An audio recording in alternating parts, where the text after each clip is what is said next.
ಈ ಥರ ಘಟನೆ ಮನುಷ್ಯತ್ವ ಇರುವ ಯಾವುದೇ ಧರ್ಮ ಇರಲಿ ಯಾವುದೇ ಜಾತಿಯವನಿರಲಿ ನೊಂದು ತಲೆ ತಗ್ಗಿಸುವಂಥ ಒಂದು ಘಟನೆ.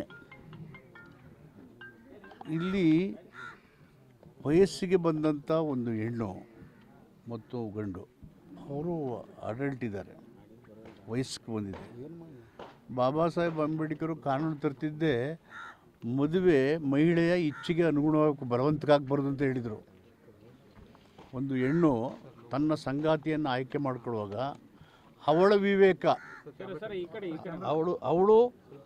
ಅವಳು ಯಾರಿಗೆ ಇಷ್ಟಪಡ್ತಾಳೆ, ಅವಳು ಯಾರ ಮೇಲೆ ಭರವಸೆ ಇದೆ ಅವಳನ್ನು ಮದುವೆ ಆಗಬೇಕು ಅಂತ ಬಾಬಾ ಸಾಹೇಬ್ ಅಂಬೇಡ್ಕರ್ ಹಿಂದೂ ಕೋಡ್ನಲ್ಲಿ ಉದ್ದೇಶನ ಇಟ್ಕೊಂಡು ಹೇಳ್ತಾಯಿದ್ರು. ಈಗ ಇದು ಮದುವೆ ಅದು ಅವರ ಫಂಡಮೆಂಟಲ್ ರೈಟ್, ಮೂಲಭೂತ ಹಕ್ಕು. ಮೂಲಭೂತ ಹಕ್ಕಿನ ಸಂಪೂರ್ಣವಾದಂಥ ಉಲ್ಲಂಘನೆ ಆಗಿದೆ.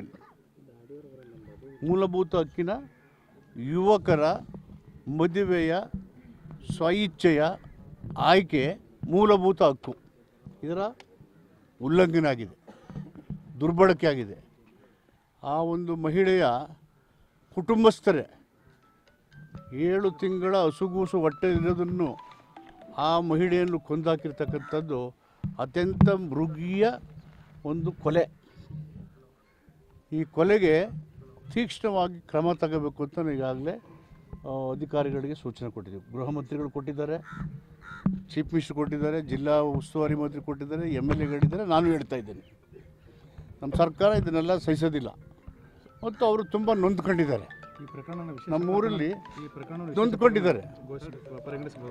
ಹೌದು ನೋಡಿ, ಇದು ಒಂದು ಕಡೆ ಅಟ್ರಾಸಿಟಿ ಕೇಸ್. ಮೊನ್ನೆ ತಾನೇ ನಾನು ಅಸೆಂಬ್ಲಿನಲ್ಲಿ ಈ ಒಂದು ಸಾಮಾಜಿಕ ಬಹಿಷ್ಕಾರದ ವಿಚಾರಗಳಲ್ಲಿ ಈ ಎಲ್ಲ ಅಂಶಗಳನ್ನು ಸೇರಿಸಿ ಒಂದು ಕಾಯ್ದೆ ಮಂಡನೆ ಮಾಡೋದು 2 ವರ್ಷದಿಂದ ಅಂಗೀಕಾರ. ಅದು ಇಂಥ ಘಟನೆಗಳು ಈ ಥರ ನಡೀತಾ ಇರೋದು ನನಗೆ ಭಾರಿ ನೋವಾಗಿದೆ, ತುಂಬ ನೋವಾಗಿದೆ. ಅದಕ್ಕೆ ಪ್ರಾರಂಭದಲ್ಲಿ ಸಹಿತ ಸಮಾಜ ಕಲ್ಯಾಣ ಇಲಾಖೆ ನಾಪತ್ತೆ ಆಗಿತ್ತು ಅನ್ನೋದು ದಲಿತ ಪರ ಸಂಘಟನೆಗಳ ಆರೋಪ ಸರ್. ಅದರ ಜೊತೆಗೆ ಮಾಧ್ಯಮಗಳು ಸಹ ಸುದ್ದಿ ಮಾಡಿದ್ವು. ಆದರೆ ಸಮಾಜ ಕಲ್ಯಾಣ ಇಲಾಖೆ ತನ್ನ ತಪ್ಪನ್ನು ಮರೆ ಮಾಚಲಿಕ್ಕೆ ಬೇರೆ ಇಲಾಖೆಗಳ ಮೇಲೆ, ಪೊಲೀಸ್ ಇಲಾಖೆ ಸೇರಿದಂತೆ ಬೇರೆ ಇಲಾಖೆ ಕೆಲಸ ಇದು ನಿಮ್ಮ ಪ್ರಶ್ನೆ ಎಲ್ಲ ಆ ಥರ ಎಲ್ಲ ಮಾಡಲ್ಲ. Government is highly responsible. ಅಲ್ಲ, ನೀವು ಗೌರ್ಮೆಂಟ್ ಮಾಡ್ತಿದ್ದೀರಿ ಸರ್, ನಿಮ್ಮ ಅಧಿಕಾರಿಗಳು ಮಾಡಿದ್ರೆ ನಿಮ್ಮ ಇಲಾಖೆ ಅಧಿಕಾರಿಗಳು ಯಾರು ಬೈದಾರ ಕೇಳಬೇಕಾಗಿದೆ ಸರ್. ಸೋಷಿಯಲ್ ವೆಲ್ಫೇರ್ ಗೌರ್ಮೆಂಟ್ ಅಲ್ವಾ? ಹೌದು ಸರ್. ಸರ್ ಅಧಿಕಾರಿಗಳು ಸರ್ ಕೇಳ್ರಿ ಸರ್, ಅಧಿಕಾರಿಗಳು ಯಾರು ಬಂದಿಲ್ಲ ಅಂತ ಕೇಳಬೇಕಾಗಿದೆ ಸರ್. ನಾನು ಖುದ್ದು DC ಅವರಿಗೆ ಫೋನ್ ಮಾಡಿ ಮಾತಾಡಿದ್ದೀನಿ. ಈ ಒಂದು ಘಟನೆ ನಡೆದ ತಕ್ಷಣ ಅವರಿಗೆ ಅಟ್ರಾಸಿಟಿ ಕಾಯ್ದೆ ಕೆಳಗಡೆ ಸೂಕ್ತ ಪರಿಹಾರ ಮತ್ತು ರಕ್ಷಣೆ ಕೊಡಬೇಕು ಅಂತೇಳಿ ನಾನು ಜಿಲ್ಲಾಧಿಕಾರಿಗಳಿಗೆ ಸೂಚನೆ ಮಾಡಿದ್ದೀನಿ. ನಮ್ಮ ಅಧಿಕಾರಿಗಳು, ಕಮಿಷನರು, ಸೆಕ್ರೆಟರಿಯವರು ಇನ್ಸ್ಟ್ರಕ್ಷನ್ ಕೊಟ್ಟಿದ್ದಾರೆ. ಮತ್ತು ಸ್ವತಃ ನಮ್ಮ ಜಿಲ್ಲಾ ಉಸ್ತುವಾರಿ ಸಚಿವರು ಮತ್ತು ಶಾಸಕರು ಪ್ರಸಾದ್ ಅಭಯ, ನಮ್ಮ ಕೋನರೆಡ್ಡಿಯವರು, ಜಕ್ಕಪ್ಪನವರು ನಿರಂತರವಾಗಿ ಜನಪ್ರತಿನಿಧಿಗಳು ಅಧಿಕಾರಿಗಳು ಬಂದಿದ್ದಾರೆ ಸರ್. ನಮ್ಮಿದ್ರೆ ಕೇಳ್ಬಿಡ್ರಿ ಸರ್, ನಿಮ್ಮ ಅಧಿಕಾರಿಗಳು ಬಂದಿದ್ರ ಅಂತ ಕೇಳ್ಬಿಡ್ರಿ ಸರ್. ಒಮ್ಮೆ ಕೇಳ್ಬಿಡ್ರಿ ಸರ್, ಯಾರು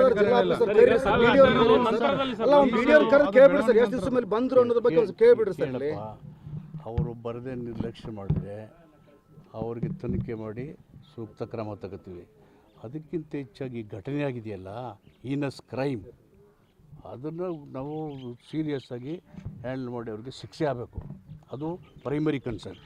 ಅವ್ರು ಬರಬೇಕು, ಬಂದಿಲ್ಲ ಅಂತ ನಿಮ್ಗೆ ಅನಿಸಿಕೆ ಇದ್ದರೆ ಅಲ್ಲಿ get it enquired, take action.